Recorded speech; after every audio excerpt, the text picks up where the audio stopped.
Hello friends, welcome to my YouTube channel. ഇതെന്തിനാ പഴയ ഫോട്ടോസൊക്കെ ഇടുന്നത് നിങ്ങൾ വിചാരിക്കുന്നുണ്ടാവും. ഇതൊക്കെ എൻ്റെ പഴയ മെലിഞ്ഞിരിക്കുമ്പോഴുള്ള ഫോട്ടോ ആണ്. ഞാൻ എങ്ങനെ തടിച്ചു എന്ന് നിങ്ങൾക്ക് കാണിച്ചു തരാനാണ് ഈ വീഡിയോ ചെയ്യുന്നത്. ഇപ്പോൾ റീസെൻ്റ് ആയിട്ട് ഒട്ടുമിക്ക എല്ലാവരും പ്രശ്നമാണ് നന്നായിട്ട് മെലിഞ്ഞിരിക്കുക അല്ലെങ്കിൽ നന്നായിട്ട് തടിച്ചിരിക്കുക. നമ്മളെല്ലാവരും ഇതിൻ്റെ മിഡിലായിട്ട് ഇരിക്കാൻ ആഗ്രഹിക്കുന്ന ഒരാൾക്കാരാണ്. മെലിഞ്ഞിരിക്കുന്നതും തടിച്ചിട്ടുണ്ടാവുന്നതും എന്തോ വലിയ കുറ്റം പോലെയാണ്. ആൾക്കാരൊക്കെ നമ്മളോട് ചോദിക്കും, എന്താ ഇത്ര മെലിഞ്ഞിരിക്കുന്നത്, ഭക്ഷണമൊന്നും കഴിക്കാത്തില്ലേ എന്നൊക്കെ. അപ്പോൾ ഇപ്പം റീസെൻ്റ് ആയിട്ട് എല്ലാവരും മെലിഞ്ഞിരിക്കുന്നവർ തടിക്കാൻ വേണ്ടി ജിമ്മിലൊക്കെ പോകുന്നുണ്ട്. ജിമ്മിൽ പോയാൽ മെലിയോ തടിക്കോ അതൊക്കെ ഞാൻ പറഞ്ഞുതരാം.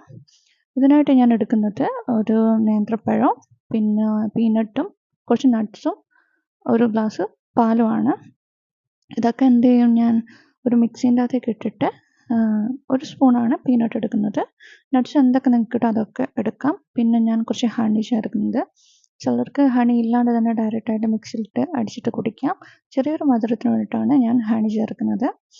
അപ്പോൾ എല്ലാം കൂടി ഇട്ടിട്ട് ഞാൻ ഒന്ന് ഗ്രൈൻഡ് ചെയ്തു. നിങ്ങൾക്ക് വേണമെങ്കിൽ ഇതിൻ്റെ അകത്ത് ഓട്സ് ചേർക്കാം. നിങ്ങൾ ഓട്സ് കഴിക്കാൻ ഇഷ്ടപ്പെടുന്ന ഒരാളാണെങ്കിൽ ഓട്സ് ചേർക്കാം. ഞാനൊന്നും ഓട്സ് ചേർത്തിട്ടില്ല.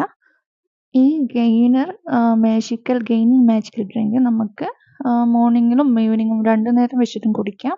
ജിമ്മിൽ വരുന്ന ഒട്ടുമിക്ക ലേഡീസിനോടും അത് തടിക്കണമെന്ന് ആഗ്രഹമുള്ള ഒട്ടുമിക്ക എല്ലാവർക്കും ഞാൻ റെക്കമെൻഡ് ചെയ്യുന്നതാണ്. ഞാനും ഇത് നന്നായിട്ട് യൂസ് ചെയ്തിട്ടുണ്ട്. പിന്നെ ജിമ്മിൽ പോയിട്ട് വർക്കൗട്ടും ചെയ്തിട്ടുണ്ട്. അങ്ങനെയാണ് ഇത്ര ഒരു മാറ്റം വന്നത്. നിങ്ങളും ഇത് യൂസ് ചെയ്യുക. നന്നായിട്ട് ജിമ്മിൽ പോയിട്ട് വർക്കൗട്ട് ചെയ്യുക. ജിമ്മിൽ പോകാൻ പറ്റില്ല, ഇവിടെ നിന്ന് വർക്കൗട്ട് ചെയ്യുക. എല്ലാവർക്കും ഉള്ളൊരു സംശയമാണ്, ജിമ്മിൽ പോയാൽ തടിക്കുമോ എങ്ങനെയാണ്. അതിനെപ്പറ്റി ഞാൻ വേറൊരു വീഡിയോ ചെയ്യുന്നതായിരിക്കും. അപ്പോൾ ഓക്കെ, ബൈ.